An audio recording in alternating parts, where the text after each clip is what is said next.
前女友变成了我的季姐后，千方百计勾引我怎么办？水斗一个血气方刚的年轻小伙根本就顶不住。姐女喊他一起去买母亲节礼物，美其名曰可以向父母展示他们关系好。水斗却不愿意牺牲自己的周末时间，于是姐女转身回房间换了漂亮衣服，还稍微化了个妆。水斗就没出息的移不开眼睛了，正经弟弟哪会像他那样看姐姐看入迷？水斗又一次违反了兄妹守则，只能跟着姐女一起出门。电车非常拥挤，还突然晃了一下，水斗下意识扶墙，对姐女来了个壁咚，两人就维持着这样的姿势站了一路。最终两人买了一束花送给妈妈，妈妈感动的眼泪夺眶而出，欣慰自家俩孩子都是好孩子。但水斗却想起了自己去世的亲生母亲，独自去小房间祭拜了妈妈。姐女不小心看到，被水斗戳破后就干脆走了进去。其实水斗的妈妈去世的时候，她都还不记事儿，就连容貌也是从照片上看到的。姐女知道她心里不好受，就上前依偎在水斗怀里抚慰她，毕竟自己现在是姐姐嘛，母亲节只送一束花还是太磕碜了。水斗建议给人家新婚夫妻点独处的时间，让他们好好的过一下夫妻生活。可是让父母出去吃饭或者旅行，靠他俩的零花钱也不够啊。水斗便反其道而行之，那就是他和姐女离开去外面过夜，让父母在家里过二人世界。姐女下意识以为水斗的意思是他俩出去开房，而未成年高中生能过夜的地方也就只有爱情旅馆了。姐女又期待又得板起脸表现出不情愿。水斗表示那只是最坏的打算，第二天就联系了川波和小南，这俩人的家就在隔壁，刚好水斗和姐女可以分别去他们家过夜。小南已经期待起晚上和姐女酱酿了，迫不及待的把人带回了自己家。水斗则跟着川波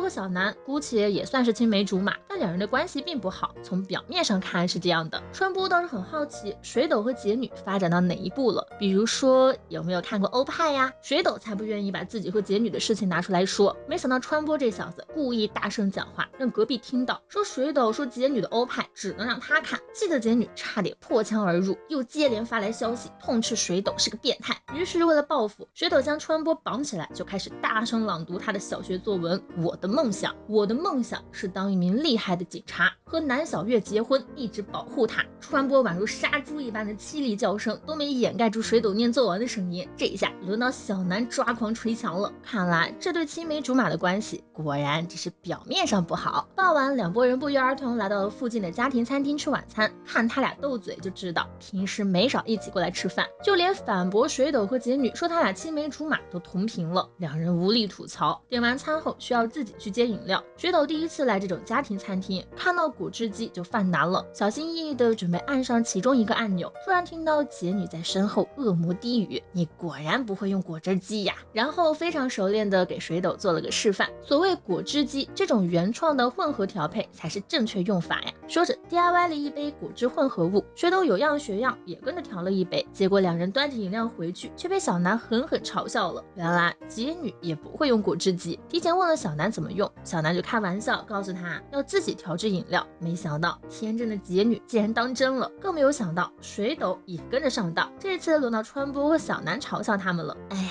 你们真不愧是姐弟呀！吃饱喝足后，小南突然坐到水斗身边，还直接抱住了他的胳膊贴上去，说让他帮自己补习一下语文，竟然被前女友的好闺蜜勾引了。水斗只觉得这个小南要搞什么幺蛾子，果然他悄悄说要挑衅姐女，让她吃醋，然后水斗就能和姐女缠缠绵绵了。原来是 CP 党啊，失敬。